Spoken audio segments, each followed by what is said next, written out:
Assalamualaikum warahmatullahi wabarakatuh.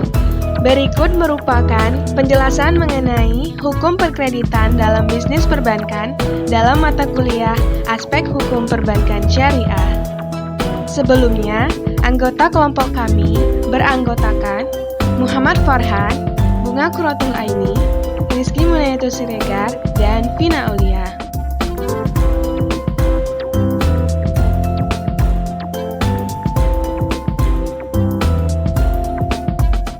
Di dalam video ini akan dijelaskan mengenai definisi pembiayaan, unsur pembiayaan, tujuan dan fungsi pembiayaan, jenis pembiayaan, penyelesaian kredit, dan jaminan pembiayaan.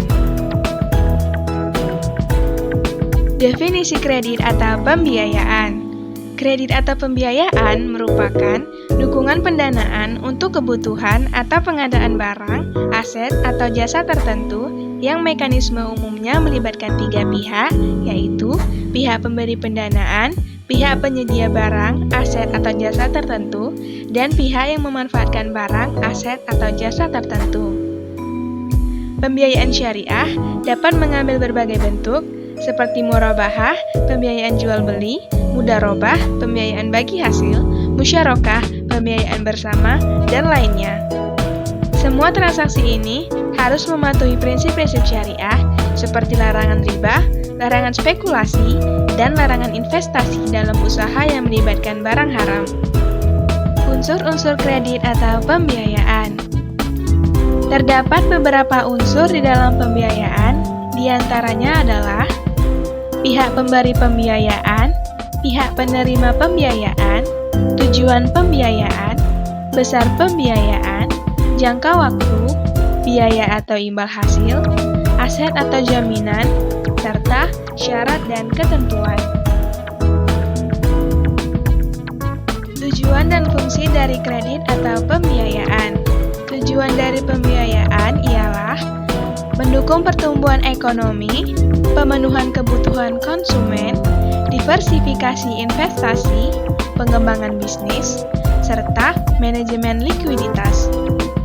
Sedangkan fungsi dari kredit atau pembiayaan ialah sebagai sumber pendanaan, sebagai pengelolaan resiko, sebagai alat moneter, mendorong investasi, memberikan akses ke harta kekayaan, serta menghasilkan pendapatan. Jenis-jenis kredit atau pembiayaan. Terdapat beberapa jenis atau produk kredit pembiayaan, diantaranya murabahah, mudarobah, musyarakah, ijaroh, qor al-hasan, kafalah, suku, istisna, wakalah, dan takaful.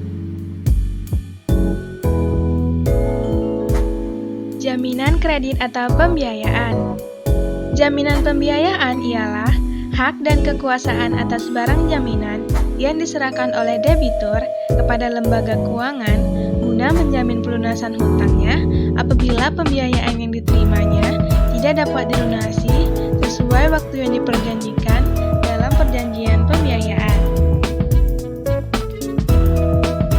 Penyelesaian kredit atau pembiayaan.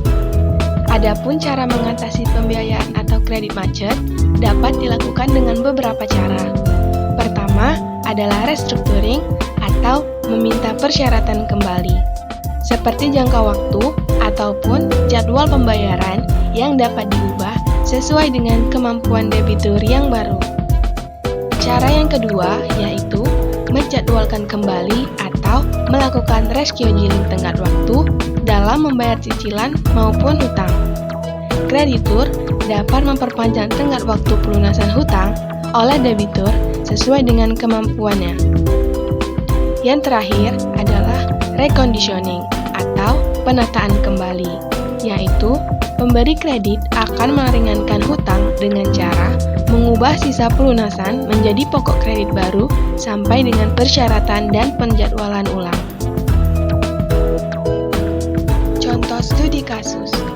Studi kasus ini membahas tentang pembiayaan rumah di bank syariah, yaitu mengenai seseorang nasabah yang ingin membeli rumah dan memutuskan untuk melakukan pembiayaan di bank syariah. Ada beberapa tahap atau langkah-langkah yang harus dilakukan untuk melakukan pembiayaan ini, di antaranya, pertama, melakukan konsultasi awal, yaitu membahas tentang kebutuhan nasabah. Kedua, penilaian resiko, yaitu memeriksa latar belakang keuangan dan kredit nasabah untuk menentukan apakah ia memenuhi syarat untuk melakukan pembiayaan. Yang ketiga, menawarkan pembiayaan yang sesuai dengan nilai rumah yang ingin dibeli dan menentukan tingkat keuntungan yang tetap. Yang keempat, setelah persetujuan, nasabah dapat membeli rumah yang diinginkan dengan dana yang diberikan oleh bank syariah. Kelima, pembayaran pembiayaan. Pembiayaan ini sudah termasuk komponen pokok dan keuntungan yang tetap. Yang terakhir adalah monitoring, yaitu bank syariah memantau pembayaran dan memastikan bahwa segala transaksi sesuai dengan prinsip syariah. Jadi, setelah melewati proses pembiayaan, seorang nasabah dapat dinyatakan berhasil melakukan pembiayaan tersebut dan sesuai dengan prinsip keadilan dan kepatuhan terhadap hukum dan syariah Islam. Contoh studi kasus kedua. Rincian kasusnya ialah sebuah bank telah memberikan berbagai jenis pembiayaan syariah kepada nasabahnya, namun sebagian besar pembiayaan tersebut mulai mengalami masalah pembayaran dan bahkan jatuh tempo. Maka, langkah-langkah yang harus diambil bank syariah untuk mengatasi hal tersebut ialah: pertama, melakukan peninjauan ulang portofolio, yaitu dengan cara mengevaluasi setiap pembiayaan secara individual untuk mengidentifikasi penyebab masalah. Kedua, penyusutan nilai aset, yaitu bank mengakui kerugian dan melakukan penyusutan nilai aset yang mungkin akan mengakibatkan penurunan nilai dalam laporan keuangan bank. Yang ketiga, yaitu negosiasi dan perundingan, yaitu melakukan upaya untuk berunding dengan nasabah yang menghadapi kesulitan pembayaran. Yang keempat ialah prosedur pengambil alihan aset.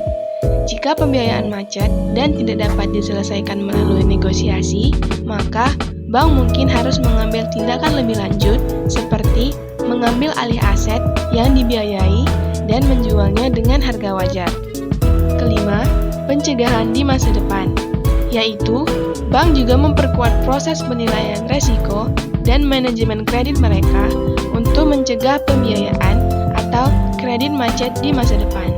Dengan mengambil langkah-langkah ini, bank syariah dapat mengurangi jumlah pembiayaan macet dalam portofolio mereka dan mengelola resiko yang lebih baik sesuai dengan prinsip-prinsip syariah.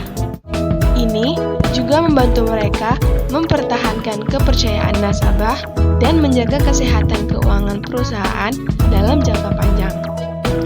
Studi kasus ini menggambarkan bahwa pentingnya manajemen risiko yang efektif dan pemantauan yang cermat dalam perbankan syariah, terutama dalam menghadapi tantangan pembiayaan macet. Baiklah, cukup sekian materi yang saya sampaikan mengenai pembiayaan atau kredit pada bank syariah. Atas perhatiannya, saya ucapkan terima kasih. Thank you for watching. Assalamualaikum warahmatullahi wabarakatuh.